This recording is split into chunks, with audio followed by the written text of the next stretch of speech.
Amén, aleluya. Denle una ofrenda de palmas al Señor en esta hora. Estamos contentos, agradecidos con el Señor por todo lo que Él hace con nosotros. Bienvenidos en esta hora acá a la casa del Señor, y también a todos los que nos ven a través de las redes sociales. Dios les bendiga. Bienvenidos a esta su casa, Lluvias de Gracia San Lucas, en la bella ciudad de San Lucas, Zacatepeques, Guatemala. Así que bienvenidos a cada uno de ustedes. Les saluda su amigo y pastor Edson Bolaños. Así que antes de iniciar con el consejo de la palabra, quiero darle un anuncio. Y el anuncio es que la próxima semana ya vamos a tener 3 poderosos servicios. Amén. Denle una ofrenda de palmas al Señor, Él se lo merece. Y quiero contarles por qué vamos a tener estos 3 servicios.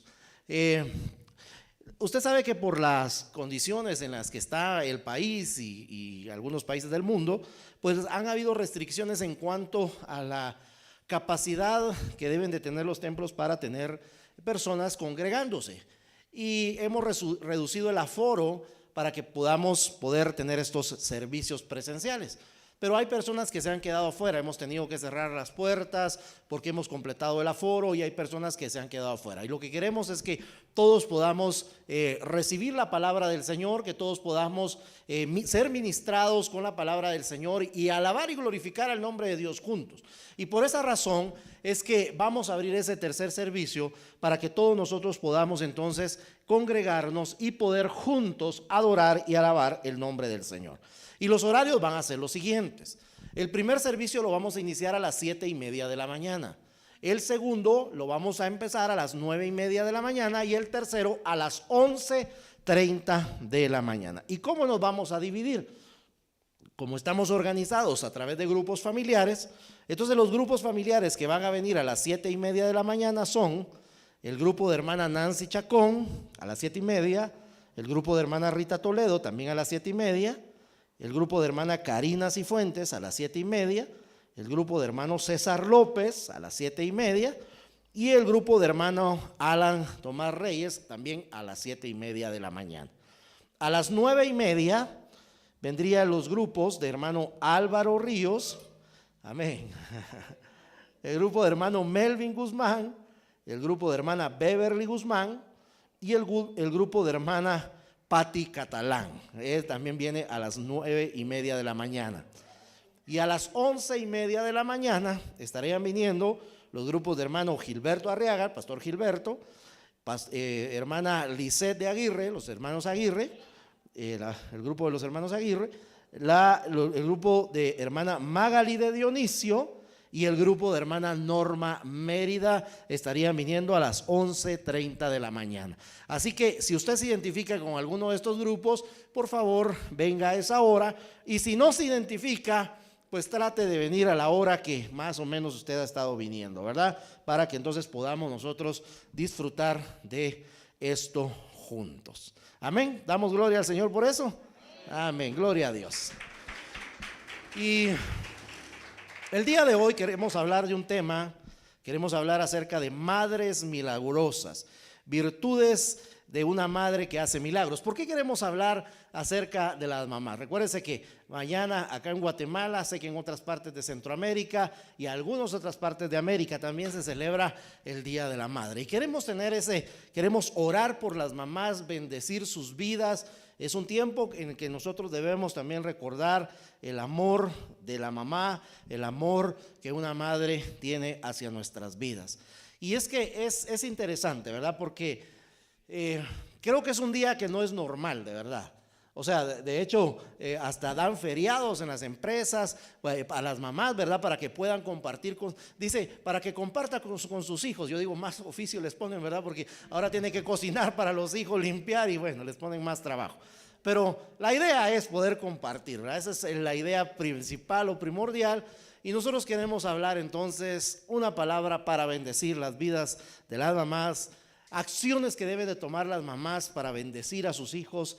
Y estos principios sé que no se aplican solo a mamá, sino estos son principios que todos nosotros podemos aplicar. Y yo voy a leer un pasaje que eso no lo tengo dentro de las notas que tenía apuntadas, pero a mí me llamó mucho la atención este pasaje en San Juan capítulo 16 versículo 21, porque esto es un pasaje que habla la verdad de una madre, ¿verdad?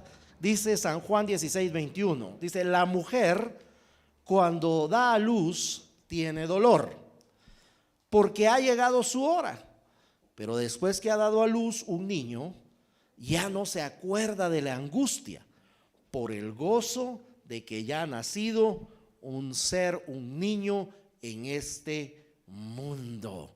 Mire qué bonita esa palabra. Jesús estaba hablando, porque Jesús estaba hablando de que él se iba a ir y sus discípulos empezaron a ponerse tristes y él les decía: solo voy a estar un poco de tiempo y por otro poco de tiempo me van a volver a ver. Y él hace esta analogía y él hace esta comparación y dice: es que es como una madre, dice. Una madre tiene dolores cuando ya le llegó el tiempo de dar a luz. Pero cuando ya ha dado a luz y le enseñan a ese muchachito, ¿verdad? Gordito, cachetoncito, y lo ve, se le olvidan los dolores. ¿Por qué? Porque su corazón se llena de ese amor, su corazón se llena de gozo al ver a su criaturita, a su muchachito, ¿verdad?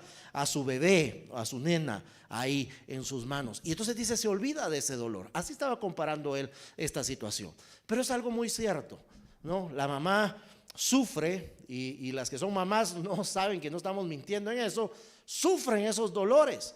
Yo digo, a veces, ¿no serán exageraciones de las hermanas? No, ¿verdad? Claro que no, sabemos que no, ¿verdad? Sabemos que sufren, pero sabemos también que el gozo que sienten después es muy profundo.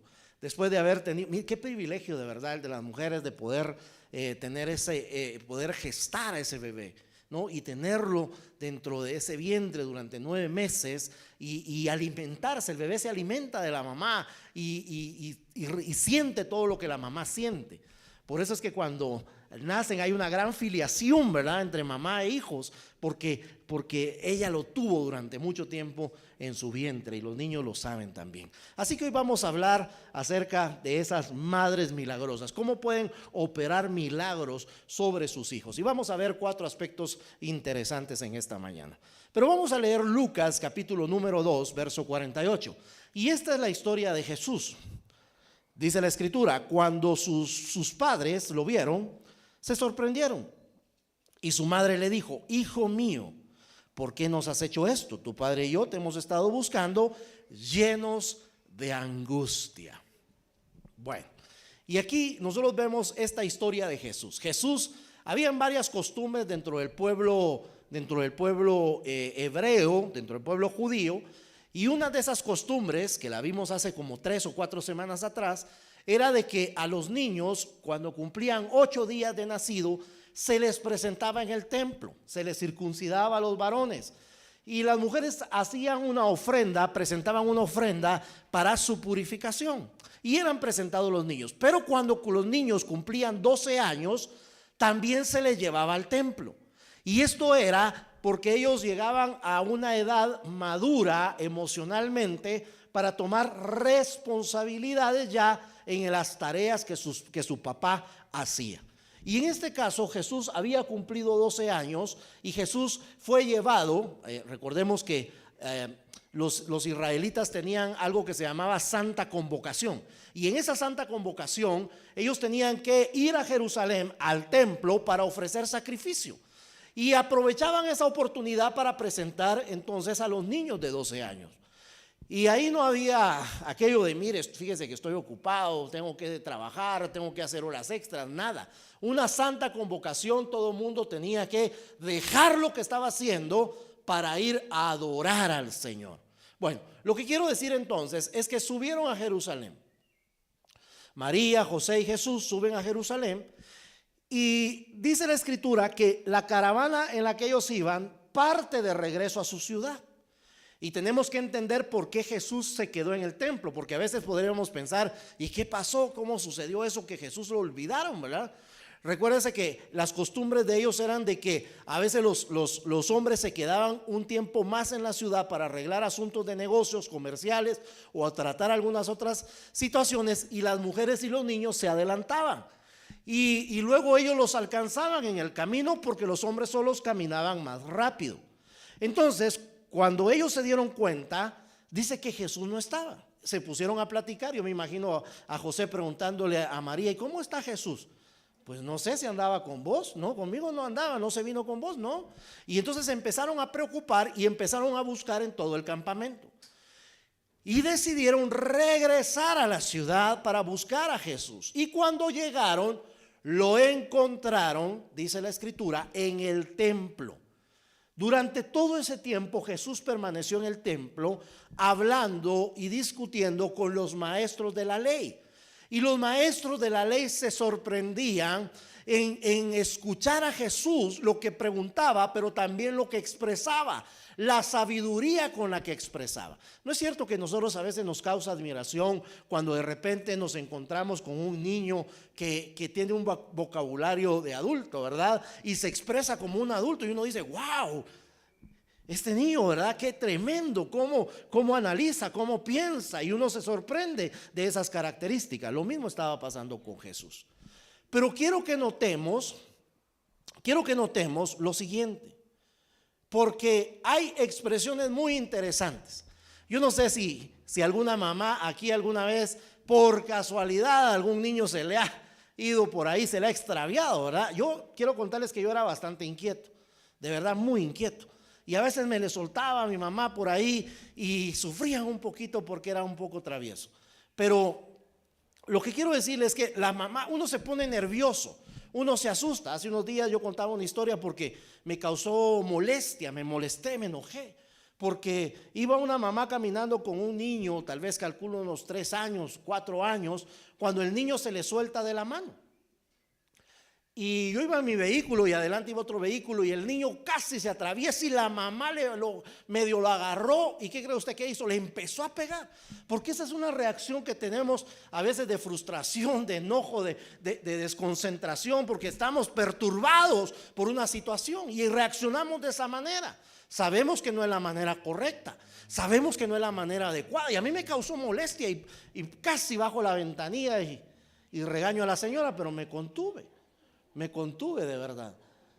Pero aquí tenemos expresiones. Aquí en Guatemala a los niños pequeños nosotros les llamamos patojos, ¿sí o no? Ay, ¿cómo estás, patojo? Ahí va ese patojo.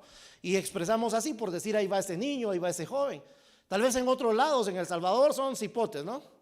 Cipotes, son cipotes. Y en Honduras no tenemos hondureños, no, ya se fue Johan, ¿verdad? Bueno, no sé cómo le dicen en otras regiones. Pero aquí cuando estamos alterados y nerviosos, nosotros decimos patojo, hombre, ¿verdad? Y uno hace esa expresión para uno referirse al hijo. Pero hay una expresión que utilizó María cuando vio a Jesús. Dice que ella andaba angustiada, ella estaba afligida, porque eso es normal, se pierde un niño, uno se aflige, uno se angustia, uno se pone nervioso, uno se asusta de esa situación. Pero dice la escritura, en el pasaje que leímos, en Lucas 2:48, dice, cuando sus padres lo vieron, se sorprendieron. Y su madre le dijo, no le dijo, patojo, ¿por qué te perdiste? Sino le dijo, hijo mío. Y es interesante, porque esas palabras estaban afirmando en Jesús quién era. Era su hijo. No lo expresó de otra manera, aunque pudo haberse sentido incómoda María. Recordemos que era un ser humano, como usted y como yo, que también sufría de tensión, de presión, de situaciones que tal vez los incomodaban. Y esta era una de ellas. Es que no era fácil. Se había perdido Jesús. Es cierto, tenía 12 años y era un jovencito, pero se extravió y había que buscarlos y ellos estaban afligidos. Sin embargo, cuando lo ve, le dice, hijo mío. Y esto es importante porque fueron palabras que afirmaron a Jesús. Y esas son las palabras que uno debe aprender a hablarle a sus hijos. Palabras que afirmen su carácter, palabras que afirmen su personalidad, palabras que afirmen su propósito en esta tierra. Palabras que le agreguen valor y no palabras que le resten valor. Palabras que contribuyan a su desarrollo y no palabras que destruyan su vida. Porque nosotros tenemos que reconocer, dice la escritura, que la vida y la muerte está en poder de la boca. Con nuestras palabras nosotros podemos afirmar a una persona, pero con nuestras palabras podemos destruir. ¿Cuántas veces no hemos escuchado esta frase que dice: hubiera preferido que me golpeara y no que me dijera lo que me dijo? ¿Sabe por qué? Porque cuando a uno le dan un golpe, el golpe pasa y el golpe se olvida. Pero cuando le dan una palabra a uno, la palabra profundiza en el corazón. La palabra jamás se olvida. La palabra que se dice jamás sale de nuestro pensamiento y nuestro corazón. ¿Acaso no hay palabras que a veces nos han hablado y nos quedan dando vueltas en los pensamientos durante mucho tiempo? Y uno está meditando y analizando en esa palabra que uno ha recibido. Y no estoy hablando una palabra de Dios, una palabra profética, sino estoy hablando a veces cuando en una conversación o en una discusión, cuando se sube de calor la discusión, se dicen palabras que hieren, que ofenden, palabras que golpean, palabras que lastiman, y esa palabra se queda dando vueltas, se queda dando vueltas, se queda dando vueltas y se empieza a atesorar en el corazón. Y por eso el apóstol Pablo decía: miren que no brote ninguna raíz de amargura dentro de ustedes, porque brotando una de ellas muchos pueden ser contaminados. Porque una palabra que le digan a uno mal dicha, mal colocada, mal establecida, puede causar en el corazón de una persona una raíz de amargura. Puede causar en una persona un dolor, y especialmente en un niño, especialmente en nuestros hijos. Por eso tenemos que ser selectivos nosotros en nuestro vocabulario. Tenemos nosotros que ser intencionales en las palabras que nosotros hablamos. No hablar palabras que los golpeen o los lastimen, o palabras que puedan causar heridas en su corazón. Nosotros hemos sido colocados por Dios para poder afirmar la identidad de nuestros hijos, que ellos se sientan amados. Le voy a decir algo: muchas veces por las palabras que nosotros decimos, nuestros hijos cuando crecen no se pueden relacionar con Dios, porque les formamos una mala figura de padre, mala figura de la figura paterna o de la figura de protección que debe tener una persona. Y las palabras de mamá son importantísimas. Mire, la palabra de mamá tiene la capacidad de curar. La palabra de mamá tiene la capacidad de levantar. La palabra de mamá tiene la capacidad de potencializar lo que una persona tiene. Y les voy a poner un ejemplo sencillo. Cuando un niño va corriendo y se cae y se raspa una rodilla, normalmente los niños se ponen a llorar, ¿verdad? Pero se levantan. ¿Y saben a dónde corren? ¿Ah? A los brazos de mamá. No corren a los brazos de papá, es increíble, pero corren a los brazos de mamá, porque el abrazo de mamá, porque el beso de mamá, porque las palabras de mamá tienen la capacidad de dar fortaleza, de dar consuelo, de dar fuerza para que se vuelva a levantar. Pero si esas palabras son inútiles, no te fijas, ¿por qué no abrís bien los ojos? Levantá bien los pies. Esas palabras van a quedar en el corazón. ¿Y sabe qué? ¿Sabe qué? Lo que va a causar en ese niño, esa niña, va a pensar que él nunca se debe de equivocar. Y cada vez que se equivoque va a sentir, escuche, va a sentir que Dios no lo puede perdonar.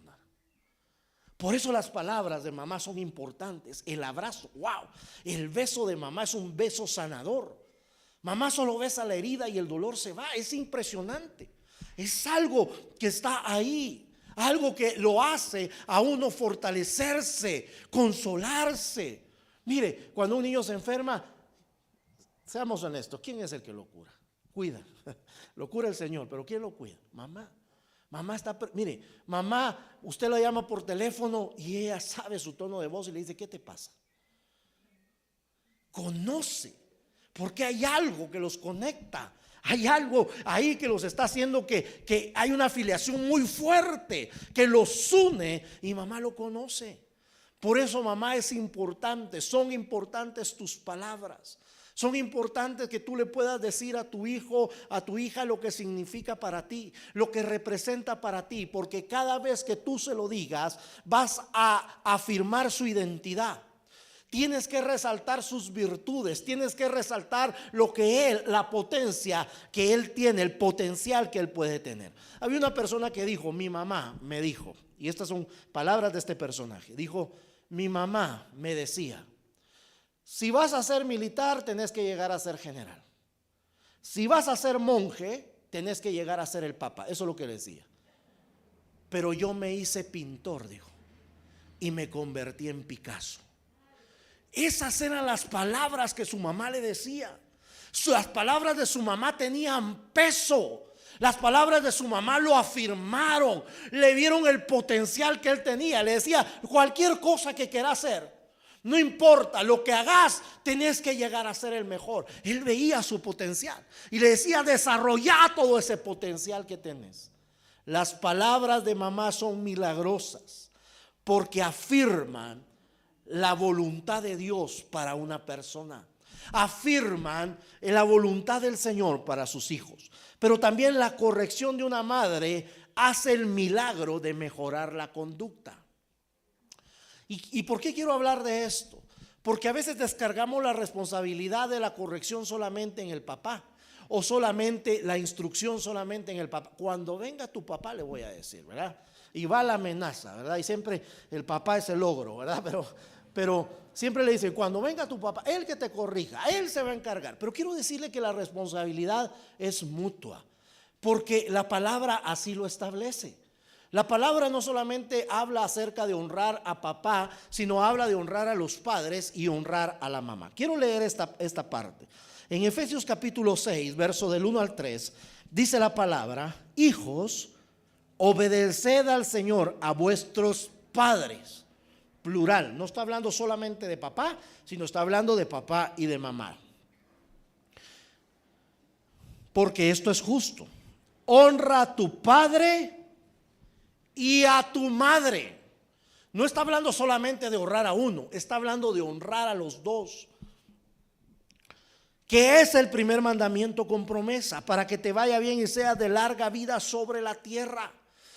La palabra nos manda a que la honra debe ir a los dos, a que el respeto debe ir hacia los dos, no solamente hacia papá, sino también hacia mamá, porque mamá también tiene una responsabilidad.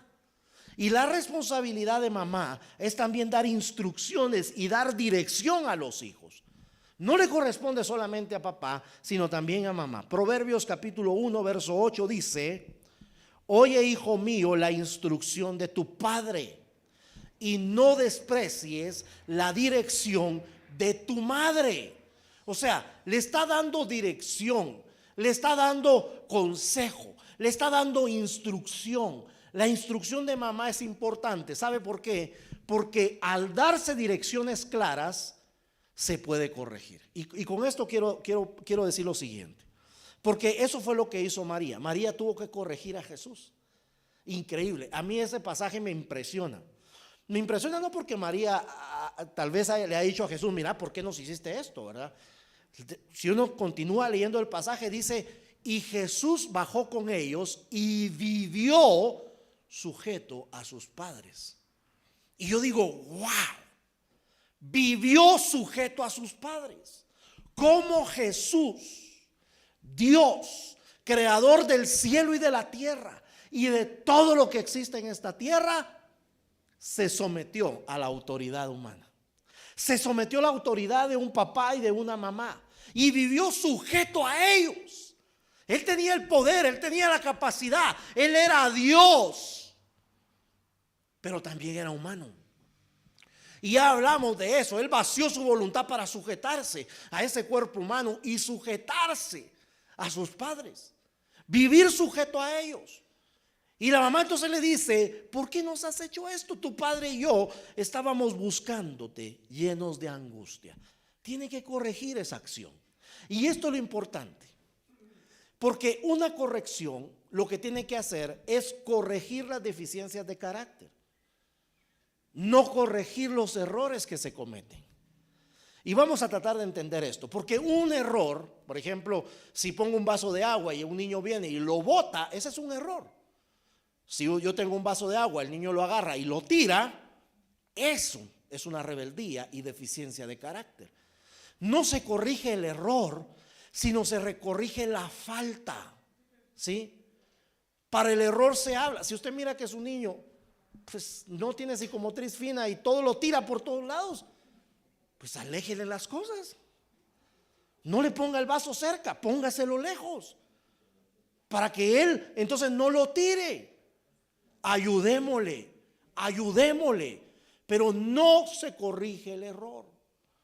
¿Por qué? Porque ¿sabe qué va a suceder? ¿Sabe qué es lo que pasa cuando nosotros estamos a la pato? No te fijas. ¿Por qué? ¿Por qué no te fijas? Siempre tiras el agua, siempre botas no sé qué, siempre tiras. Y empezamos a decirle esas cosas. ¿Sabe qué va a suceder? Cuando él cometa un error en la vida, va a pensar que Dios no le puede perdonar. Va a tener temor de acercarse a Dios, porque va a decir: me equivoqué. Me va a regañar Dios, me va a corregir Dios. Entonces no se corrige el error, se corrige la falta. Cuando hay rebeldía en el corazón y deliberadamente se hace una mala acción, ahí se corrige. Y usted debe explicarle, porque la corrección tiene su sabiduría. Usted no puede agarrar a lo loco un palo y empezar a palear al pobre muchachito, o sacarse el cincho. Yo me recuerdo la primera vez que le pegué a mi hija pequeña. Mire, yo tengo 3 hijos.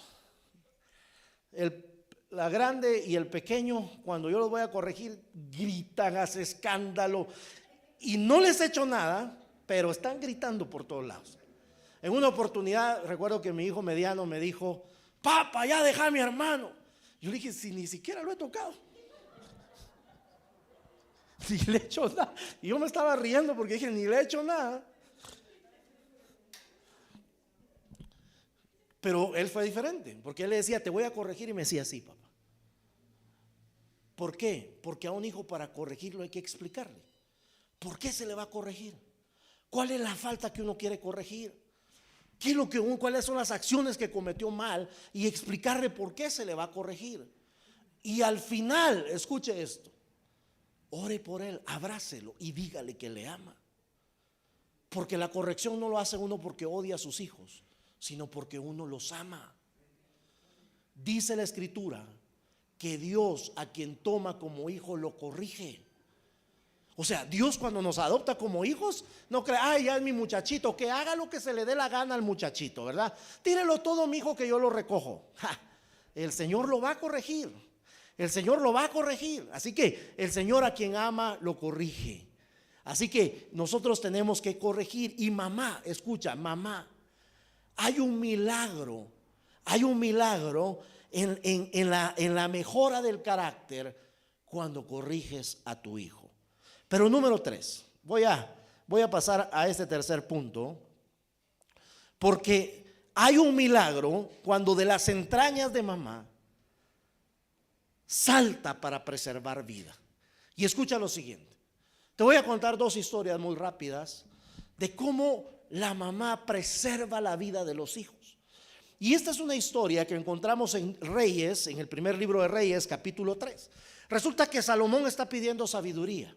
Tiene un encuentro con Dios y Dios le dice: pídeme lo que quieras que yo te lo voy a dar. Y él le dice: dame sabiduría para que yo pueda gobernar a este pueblo que es muy grande.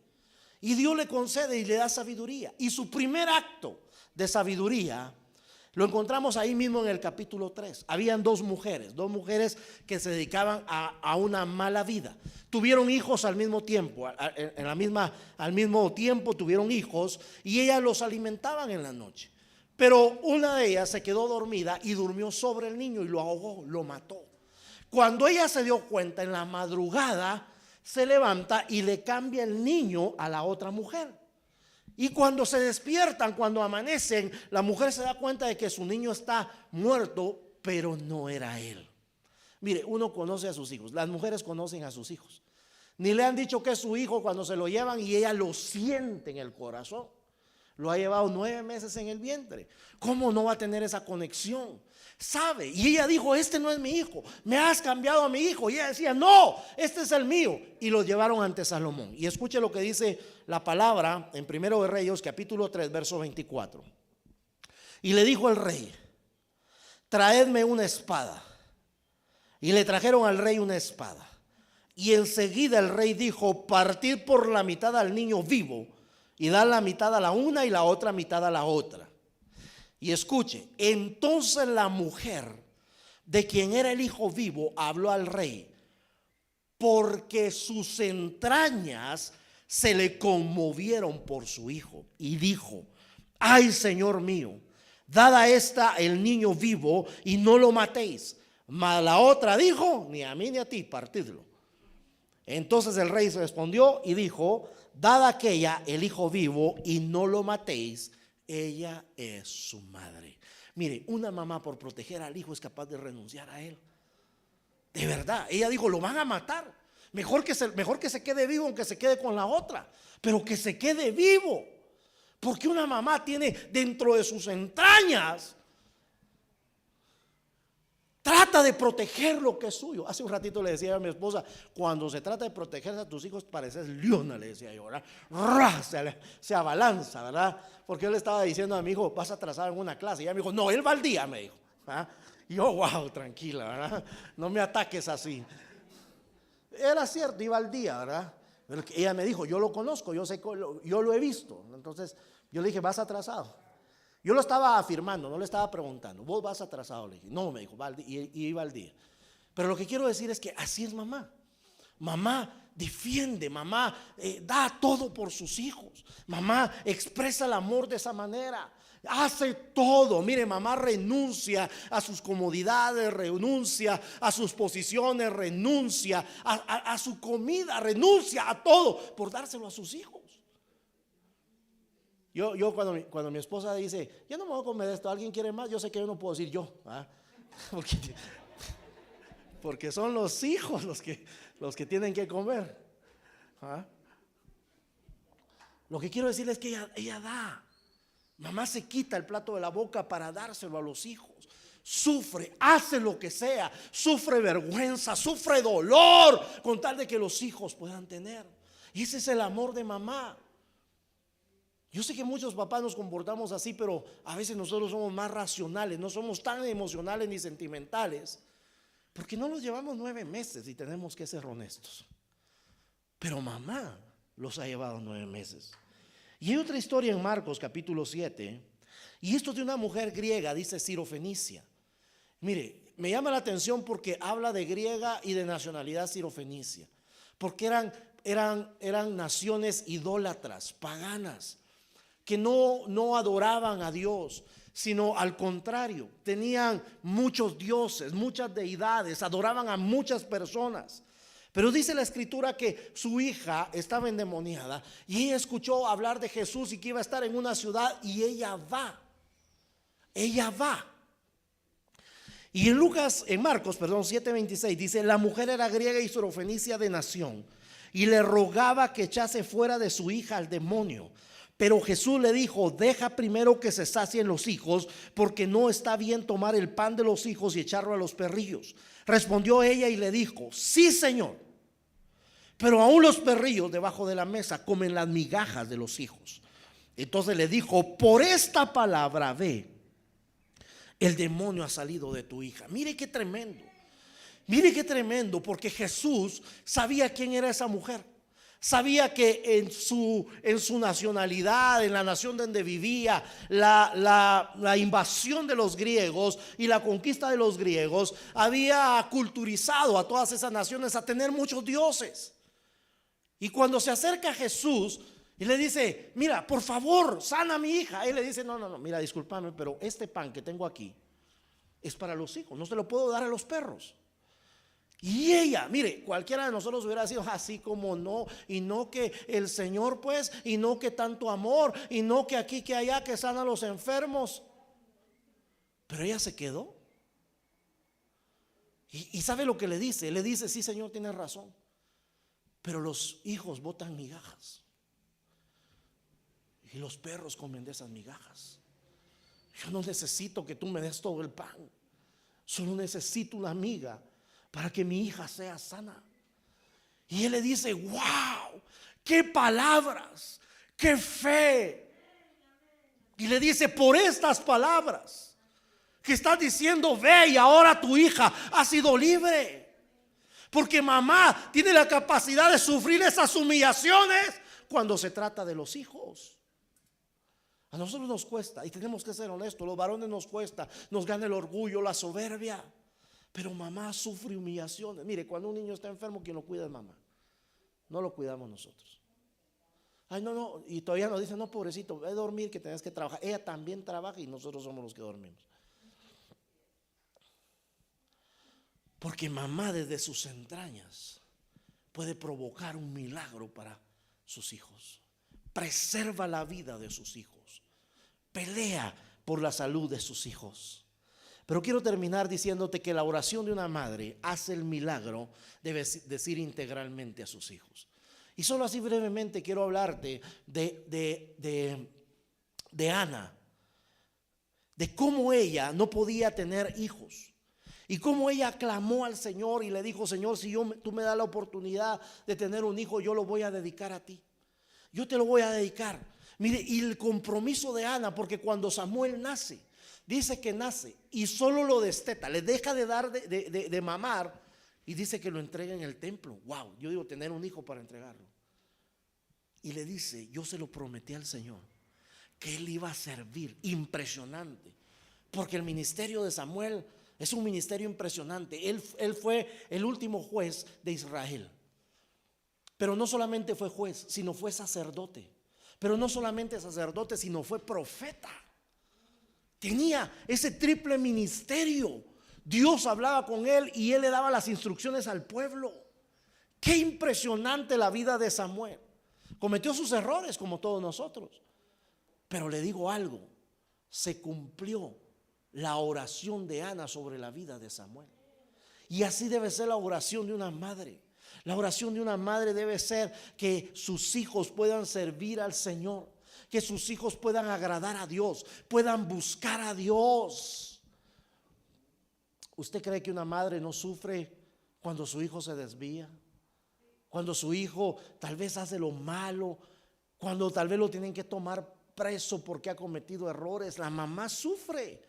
Y le digo algo, la única que va a ver a un hijo a la cárcel y que termina viendo al hijo es la mamá. ¿Sabe por qué? Porque él nunca deja de ser hijo. Mamá siempre va a ser mamá. Ella siempre va a clamar por ellos. Y nuestra oración sobre los hijos, mamá, yo quiero motivarte a que tu oración sobre tus hijos sean para que primero lo conozcan a él como Señor y Salvador. Lo conozcan como un padre protector, como un padre proveedor, que lo conozcan como un padre que entrega propósito a su vida y los encamina para el cumplimiento de ese propósito. La oración de mamá es poderosa. Mamá tiene la capacidad de hacer milagros. Mamá, quiero decirte, tienes la capacidad de hacer milagros sobre tus hijos. El milagro del carácter. Que tengan un carácter conforme al carácter del Señor a través de tus palabras, a través de tu corrección, a través de preservarles la vida, guardando sus vidas, sus corazones, a través de tu oración, orando por ellos constantemente.